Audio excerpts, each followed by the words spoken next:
Bismillahirrahmanirrahim. Ya ayyuhalladzina amanu taqullaha haqqa tuqatih wa la tamutunna illa wa antum muslimun. Allahumma inna nas'aluka 'ilman nafi'an wa rizqan thayyiban wa 'amalan mutaqabbalan. Allahumma inna na'udzubika min 'ilmin la yanfa', min qalbin la yakhsha, wa min nafsin la tasba', min da'atin la yustajabu laha, amma ba'd. Alhamdulillah, syukurlah Allah Subhanahu wa taala atas semua limpahan nikmat yang Allah anugerahkan pada kita. Salawat dan salam semoga selalu tercurah buat baginda mulia Nabiullah Muhammad sallallahu alaihi wasallam. Allahumma shalli ala Muhammad wa ala ali Muhammad. Baik, majelis jemaah taklim insyaallah dimuliakan Allah Subhanahu wa taala. Di kesempatan beberapa menit ke depan kita akan berbagi dengan 7 amalan wasiat ya.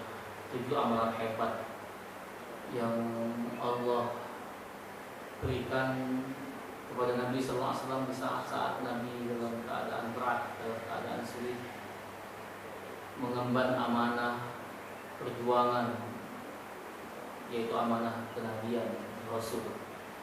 Jadi kalau Nabi saja dikasih amanah yang berat, kemudian dengan 7 amalan hebat ini mampu menjalani kehidupan beliau ya, sebagai manusia yang biasa yang diutus, apalagi kita yang bukan Nabi ya, kita ini dikit lah urusan kita ini ya kan? Paling kredit panci gitu kan, anak mencret pada kali gitu ya. Tapi kalau Nabi itu kan berat perjuangannya, dia difitnah, ingin dibunuh, ada orang-orang munafik yang ada di sekitar beliau, anak beliau meninggal, anak beliau dicerai, kawan-kawannya banyak yang dibunuh oleh kaum Quraisy. Risalah dakwah harus disampaikan. Pernah sahabat-sahabat Nabi itu sampai 70 orang yang dibantai oleh orang Yahudi, para penghafal Quran yang ditipu Rasulullah SAW. Jadi kompleks sekali beban pada diri Nabi SAW. Kalau kita paling dinyinyir tetangga, ya kan, kalau kita ya kan. Kalau Nabi bukan hanya dinyinyir saja, tapi itu dalam ancaman pembunuhan dan sebagainya. Baik, nah kemudian Allah Subhanahu wa taala berikan kepada beliau sallallahu alaihi wasallam dengan amalan istimewa yang dengan amalan ini tangguh dalam menghadapi kehidupan ke depan. Jadi kalau kita yang bukan Nabi mengamalkan amalan ini, rasanya nggak ada urusan dunia ini yang nggak selesai, beres semua ya kan. Apa itu? Itu awal-awal dalam surat, awal-awal wahyu awal firman Allah di awal-awal kenabian. Surat apa itu? Itu ada di surat Al-Muzammil. Kita akan bacakan dulu seperti biasa. Kita bacakan ayatnya untuk kesempurnaan majelis kita ini ya, agar kita mengharap Allah menurunkan rahmatnya, keberkahannya pada majelis kita. Allah Subhanahu wa taala berfirman, A'udzu billahi minasyaitonir rajim. Bismillahirrahmanirrahim. Ya ayyuhal muzammil qumil laila illa qalila nisfahu aw inqus minhu qalila aw zid 'alaihi wa rattilil qur'ana tartila inna sanulqi 'alaika qawlan thaqila inna nashi'atal layli hiya ashaddu wat'an wa aqwamu qila inna laka fin nahari sabhan tawila واذكر اسم ربك وتبتل إليه تبتيلا رب المشرق والمغرب لا إله إلا هو فاتخذه وكيلا واصبر على ما يقولون واهجرهم هجرا جميلا اللهم حمد القرآن. Baik, jadi kita ke diri kita bukan Nabi ya, kita ke diri kita. Jika kita mendapatkan sebuah problem, masalah, himpitan hidup, kegelisahan, nggak tenang gitu, maka amalkan 7 amal ini atau pilih salah satu di antaranya. Yang pertama puji Allah Subhanahu wa taala, yaitu salat malam. Ya ayyuhal muzammil, wahai orang yang berselimut, qumil laila illa qalila, bangunlah ya kan, di ujung malam walaupun sedikit, nisfahu aw inqus minhu qalila, boleh pertengahan malam agak lebih sedikit atau tambah sedikit lagi. Tapi waktu yang paling utama untuk sholat malam itu adalah sekitar jam 3, setengah 4, jam 4. Itu waktu yang paling utama. Jadi sholat malam itu utamanya itu bukan jam 12 malam, bukan, tapi penghujung malam. Wa fi asharihim wa hum yastaghfirun, dan di penghujung malam waktu sahur mereka banyak beristighfar. Jadi amalan yang pertama adalah sholat malam. Maka orang yang sholat malam ini dunia kecil, ya kan, urusannya ini, segala urusan itu menjadi mudah. Orang yang sholat malam, rutin sholat malam, dan itu termasuk amalan orang soleh terdahulu. Lalu di dalam surat Al-Muzammil ini, di ayat yang terakhir, di ayat yang ke-20, Allah katakan, Inna rabbaka ya'lamu annaka taqumu adna min thulutsail laili wa nisfahu wa thulutsahu wa ta'ifatun minal ladina ma'ak. Orang-orang yang sholat malam itu, ya, itu adalah orang-orang yang melakukan kebiasaan orang-orang soleh terdahulu. Ada kalimat di dalam surat Al-Muzammil ini, kalimat minal ladina ma'ak, dari orang-orang yang bersama engkau wahai Muhammad. Ketika anak Imam Ahmad bin Hanbal, masih kecil anaknya, ya, menemukan ayahnya lagi sholat malam, kemudian dia ikutlah anaknya di belakang. Setelah bapaknya salam, dia nanya, nah apa nak ikut sholatnya sama ayah? Kau usah, hari ini suatu orang dewasa, kita menjadi lagi. Itu perintah sholat apa ini ya? Ini perintah sholat malam. Ada di surat apa? Ada dalam surat Al-Muzammil. Kemudian besoknya anak itu bacalah surat Al-Muzammil. Ketemu ayat di dalam surat Al-Muzammil dengan kalimat minal ladina ma'ak, dari orang-orang yang bersama engkau.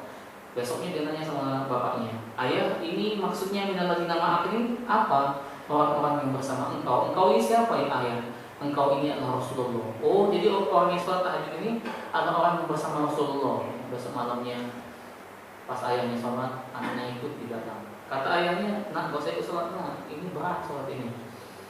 Aku ini juga bersama Rasulullah. Ya, itu anak kiai, ya, anak ulama. Ya. Kalau anak kita enggak, anak ulama ya begitu tuh. Jadi aku ingin bersama Rasulullah. Jadi minal ladina ma'ak, orang yang bersama Rasul. Jadi sholat malam itu adalah sholat kebiasaan orang-orang saleh terdahulu.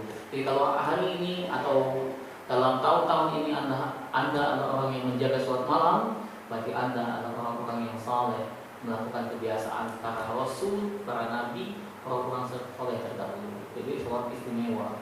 Kok bisa istimewa sholat malam ini? Karena dia adalah amalan yang rahasia sendirian, ya kan?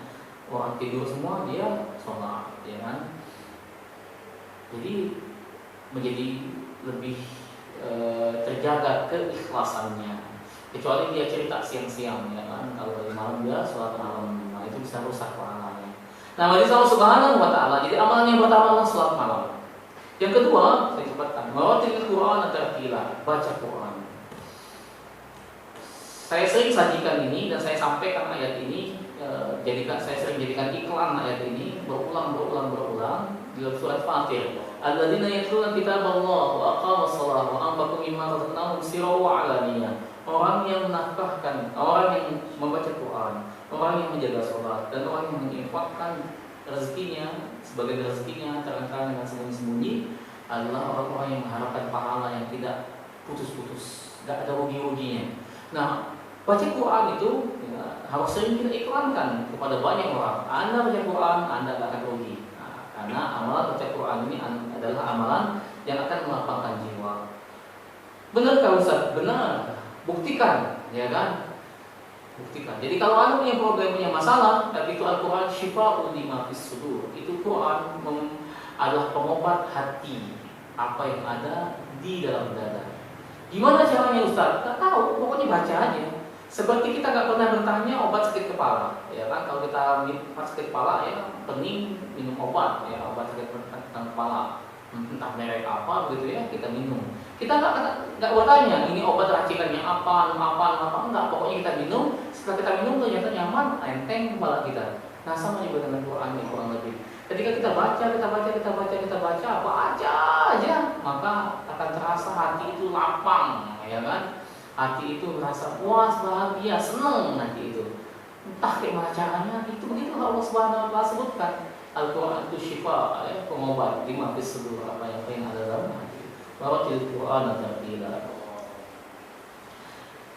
Kemudian Allah Subhanahu wa Ta'ala yang ketiga, wadzkur isma rabbika wa tabattal. Wadzkur isma rabbik.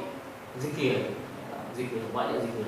Jadi sela-sela daripada kehidupan kita ini adalah banyak menyebut nama Allah Subhanahu wa Ta'ala. Dan zikir ini adalah amalan terpuncak, amalan puncak ya bagi seorang mukmin. Jadi wadhkurisma rabbik. Wa tabattal, yang keempat, wa tabattal, dan melakukan amalan-amalan yang baik. Apa saja amalan yang baik itu? Apa saja? Ketika kita melakukan kebaikan itu, maka sesungguhnya kebaikan itu akan kembali ke kita. Misalnya ketika Anda menyiram bunga, ya kan? Maka bunga akan akan memberikan kepada kita keindahannya. Ya. Misalnya kata Allah Subhanahu wa Ta'ala dalam surat Ar-Rahman, hal jazaa'ul ihsan illa ihsan, tidaklah kebaikan dilakukan itu akan mendapatkan kebaikan Allah. Kita nyiram bunga, maka bunga akan menunjukkan keindahannya dan senang kita melihatnya. Jadi kita memberikan kebaikan kepada dia memberikan kebaikan kepada kita. Kita ngurusin ikan, ya, kita kasih makan ikan di kolam ikan. Kemudian habis itu kita goreng, ya kan? Jadi kita memberikan kebaikan kepada dia, semuanya juga akan kembali kepada diri kita juga. Ya. Semua hal, ya. Kita memberikan kebaikan, maka akan kebaikan itu datang kepada kita. Nah, watabatul, kebaikan apapun, ibadah apapun yang berkaitan dengan kebaikan, itu akan hadir kepada kita kebaikan yang sama. Rabbul masyriqi wal maghribi la ilaha illa huwa fattakhidhuhu wakila. Yang selanjutnya adalah tawakal wakila, bertawakal pada Allah Subhanahu wa Ta'ala. Hidup ini akan terasa sulit kalau kita menggantungkan urusan kita kepada diri kita saja. Sering saya sebutkan, ketika seorang membawa beban hidupnya di genggamannya seperti botol ini kemana-mana ia bawa, maka akan lelah hidupnya itu. Kemana-mana dia rasakan beban dalam kehidupan dia. Namun ketika botol ini diletakkan, ya kan, maka hilanglah beban itu. Kalau ingin diselesaikan, ambil lagi, ya kan, selesaikan. Nggak selesai, taruh lagi. Sama juga bagi Allah Subhanahu wa Ta'ala. Ketika kita punya problem, maka kita angkat tangan kita kepada Allah Subhanahu wa Ta'ala. Kalau tulus doa kita, maka belum turun tangan kita, maka terasa lapang sudah hati kita. Walaupun masalahnya belum selesai. Saya ulangi ya. Ketika kita menggantungkan urusan kepada Allah Subhanahu wa Ta'ala, menengadah tangan kita ke langit, kemudian kita menggantungkan urusannya, ya Allah, begini ya Allah, begitu ya Allah, tolong begini ya Allah, maka belum turun tangan kita, maka masalah itu terasa sudah ringan di hati ini. Kalau benar cara kita bertawakal kepada Allah Subhanahu wa Ta'ala. Masalah itu masih ada, ya kan? Tapi kita merasa lapang saja dalam menghadapinya. Ini karena sebab tawakal, ya kan? Itu tawakal. Yang selanjutnya bagi Allah Subhanahu wa Ta'ala, tidak ada kata lain untuk bisa tenang dalam perjalanan hidup ini. Kita ini selain daripada wasbir, bersabar, ya kan? Bersabar. Wasbir ala ma yaqulun, bersabar dari apa yang mereka katakan, ya, bersabar dari ujian-ujian, bersabar dalam ketaatan kepada Allah Subhanahu wa Ta'ala, bersabar dalam meninggalkan maksiat. Maka itulah kunci dari segala urusan, ya. As-sabiruna yu'inu ala kulli amalin. As-sabir, kesabaran itu menolong segala urusan. Maka sabar itu adalah jalan selanjutnya, wasiat yang selanjutnya. Dan yang terakhir majelis Allah Subhanahu wa Ta'ala, wahjurhum hajran jamila, hijrah. Berpindah dari tempat yang buruk kepada tempat yang baik, ya kan? Secara fisik, atau berpindah dari sikap yang buruk kepada sikap yang baik, hijrah, ya kan? Tidak mesti pindah tempat, karena Nabi SAW tidak ada hijrah setelah hijrah ke ini. Nah, maksudnya hijrah secara fisik, tapi bisa hijrah secara mental, perasaan, sikap, gitu ya. Dulunya yang orang yang malas beribadah, dulunya ngumpul dengan orang-orang yang menghabiskan waktu dalam kesia-siaan, ngumpul dengan orang-orang yang baik, ya. Misalnya ketika Imam At-Tantawi rahimahullah melihat jalan dan muridnya, ya, dia melihat ada anak-anak muda nongkrong-nongkrong di jalanan. Kata beliau, kalau waktu itu bisa dibeli, maka aku ingin membeli waktu mereka itu untukku. Tapi waktu itu nggak bisa dibeli, jadi mereka habisin waktu hal yang bukan yang sia-sia itu. Nah, majelis Allah Subhanahu wa Ta'ala harus hijrah keluar dari kelompok yang semacam itu, berpindah kepada orang-orang yang baik. Karena akan berpengaruh pada diri kita. Sering saya contohkan, ketika Anda naik mobil, 4 orang yang sholat, Anda nggak sholat, maka Anda nggak nyaman kalau nggak sholat. Kata kawan, kita mau sholat zuhur ini, nanti sholat nggak? Gua nggak sholat dulu lah. Ya udah, jaga mobil, jaga sendal ya. Ya udah, ya. Asal itu kan gitu. Kita sholat dulu ya, mampir. Kamu nggak sholat kan? Enggak, males. Ya udah, jaga mobil, jaga sendal. Akhirnya maghrib dia males lah, masa gua jaga mobil, jaga sendal terus ya kan. Akhirnya lu nggak sholat lah gua daripada jaga mobil jaga sendal ya kan. Karena pengaruh kawan tadi. Nah, bedakan ketika Anda sendiri yang sholat, kemudian 4 kawan yang nggak sholat. Berarti berarti sebentar dong, mau sholat ini. Sekali mungkin kawan nggak, ya udah. Pas 2 kali udah gak enak ya kan. Ya udah. Pas 3 kali, kau ini ganggu aja. Kita ini mau jalan ini. Akhirnya kita jojo nggak sholat juga. Pengaruh gitu. Nah, majelis Allah Subhanahu wa Ta'ala apakah harus hijrah dari tempat yang tidak baik kepada tempat yang baik, dari kawan yang buruk kepada kawan yang baik. Dan ketahuilah semakin dikit usia kita atau semakin tua kita, maka sungguhnya teman kita itu semakin sedikit. Maka mulailah seleksi hari ini orang-orang yang baik yang menunjukkan kepada kita kebaikan-kebaikan yang dengan itu hidup kita semakin lebih baik, ya kan? Nah, 7 amalan ini yang menjadi amalan hebat yang bisa membuat Rasulullah SAW tetap semangat dalam jihad beliau, ya kan? Beliau tetap menjaga sholat malamnya, beliau selalu murojaah baca Quran dengan amalan-amalan yang tabatul, ya kan? Amalan-amalan apapun kebaikan yang bisa dilakukan, maka kebaikan lakukan karena semuanya kebaikan itu akan kembali kepada diri kita. Kemudian banyak zikir kepada Allah Subhanahu wa Ta'ala. Zikir itu menenangkan jiwa. Kemudian bertawakal kepada Allah Subhanahu wa Ta'ala. Serahkan urusannya kepada Allah Subhanahu wa Ta'ala. Jangan paksakan diri kita untuk mengatakan mampu untuk menghadapinya. Enggak. Allah yang memberikan ujian itu, ya kan? Allah juga yang akan memudahkan dalam urusan kita menyelesaikan ujian itu. Kemudian bersabar dengan apapun yang Allah ujikan kepada kita. Karena kesabaran itu balasannya tidak ada batas-batasnya, dan itu balasan terbaik daripada kesabaran itu adalah surga. Dan siapa yang paling besar ujiannya, maka semakin besar juga pahalanya di akhirat. Manusia yang paling banyak ujiannya, jadi satu-satunya manusia yang paling banyak ujiannya adalah Rasulullah SAW. Mengapa demikian? Karena Allah ingin muliakan beliau, tidak ada yang bisa mengalahkannya. Bapak boleh cek sejarah. Mau membahas apa saja tentang ujian, maka Rasulullah pasti pernah mengalaminya. Dari sejak kecil, dari sejak beliau lahir sampai beliau wafat. Kemudian yang terakhir hijrah, ya kan? Maka insya Allah dengan 7 amalan ini kita akan menjadi pribadi yang semakin lebih baik, ya, dan semakin lebih taat, istiqamah, dan lebih bahagia insya Allah, ya. Jadi kalau ingin tahu lebih dalam, maka baca lagi tafsir tentang surat Al-Muzammil ini dan tentang 7 wasiat yang istimewa ini. Barangkali itu yang bisa saya bagi pada kesempatan yang mulia ini. Pilih di antara amalan-amalan ini untuk jadikan amalan andalan. Pilih untuk jadikan amalan andalan, entah baca Quran kah, entah tabatul kah, entah menjadi pribadi yang sabar, entah menjadi pribadi yang menjaga sholat malam, sehingga nanti kalau kita wafat kita bisa tegak kepada kita di hadapan Allah Subhanahu wa Ta'ala dengan mengatakan, ya Allah, saya punya amalan ini, saya punya amalan ini. Mudah-mudahan kau ridhoi amal yang aku pilih, ya, yang mudah aku lakukan selama di dunia ini. Barangkali itu yang bisa saya bagi pada kesempatan yang mulia ini. Kita sempurnakan majlis kita dengan berdoa kepada Allah, dengan menutupnya dengan doa kepada Allah Subhanahu wa Ta'ala, dengan doa kafaratul majlis.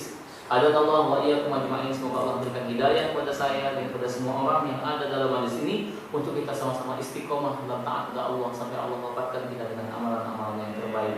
Subhanakallahumma wa bihamdika nasyhadu an la ilaha illa anta wa nastaghfiruka wa natubu ilaik. Assalamualaikum.